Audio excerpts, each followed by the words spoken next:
Hello everyone, इस video में हम डिस्कस करेंगे रेन्यूला के बारे में। रेन्यूला जो है वो 2 या 5 मार्क्स में पूछते हैं सर्जरी के पेपर में। ठीक है, स्टार्ट करते हैं। रेन्यूला की डेफिनेशन क्या लिखेंगे? Ranula is an extravasation cyst. It is a cyst, extra cyst which arise from damaged sublingual gland. तो डैमेज्ड सबलिंगुअल ग्लैंड से एक एक्स्ट्रावसेशन सिस्ट अराइज होती है जिसको हम कहते हैं ranula, which is seen at the floor of mouth. तो फ्लोर ऑफ माउथ में ये देखने को मिलता है। ठीक है, तो रेन्यूला क्या है? It is an extravasation cyst that arises from damaged sublingual gland से ये अराइज होता है and it is seen at the floor of mouth. ये होगी इसकी definition. It is distended with saliva. Usually ranula is distended with, इसमें क्या रहता है? सलाइवा। ठीक है, usually ranula is distended with saliva and it occur as bluish swelling. Blue colour की स्वेलिंग देखने को मिलती है हमें फ्लोर ऑफ माउथ में।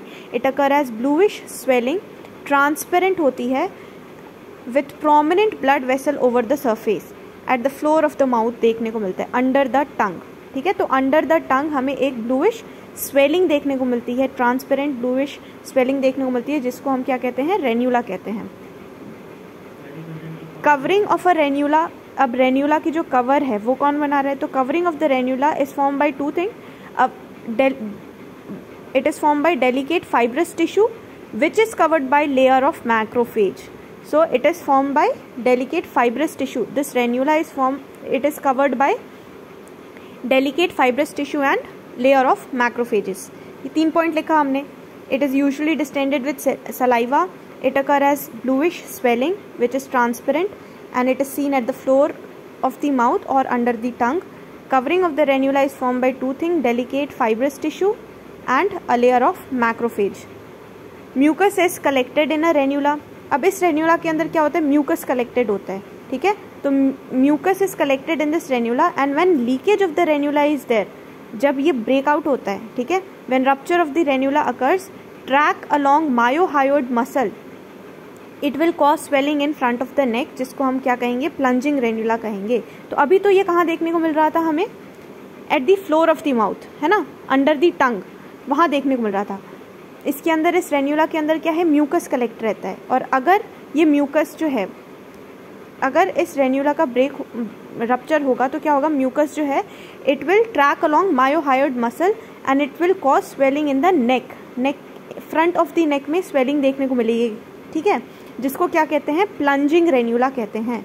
ठीक, तो ये इंपॉर्टेंट पॉइंट लिखना है प्लंजिंग रेन्यूला के बारे में कि जब इसका रप्चर होगा तो हमें फ्रंट ऑफ द नेक में स्वेलिंग देखने को मिलेगी, जिसको हम प्लंजिंग रेन्यूला बोल रहे हैं। यहाँ पे trans elimination test is positive. Trans elimination test is positive. ठीक है, ट्रीटमेंट क्या करेंगे? अगर स्मॉल रेन्यूला है तो surgical excision is done and if large ranula है तो लार्ज में मार्सुपिलाइजेशन इज डन। ठीक, तो ये इसका ट्रीटमेंट हो गया। तो डेफिनेशन क्या है रेन्यूला की? It is an extravasation cyst. एक एक्स्ट्रावसेशन सिस्ट है which arise from sublingual gland. Sublingual gland से ये अराइज होता है। डैमेज्ड सबलिंगुअल ग्लैंड से एक एक्स्ट्रावसेशन सिस्ट अराइज होता है, जिसको हम कहते हैं ranula and it is seen at the floor of mouth. ठीक है, और अंडर द टंग। तो ये डेफिनेशन लिखी। उसके बाद कुछ कैरेक्टरिस्टिक फीचर्स लिखने। It is usually distended with saliva. It occur as blue swelling, transparent होती है। Covering of ranula is formed by delicate fibrous tissue and it is covered by a layer of macrophages. If mucus collection is there and if it ruptures then the mylohyoid muscle के अंदर जाएगा and it will accumulate and cause swelling in front of the neck which is known as plunging ranula. Plunging ranula कह रहे हैं उसको। यहाँ पे trans elimination test is positive. Small ranula में सर्जिकल एक्सीजन करना है, लार्ज रेन्यूला में मार्सुपिलाइजेशन करना है। तो ये हो गया हमारा 2 मार्क्स में अगर पूछेंगे तो इतना ही लिखना है रेन्यूला के बारे में।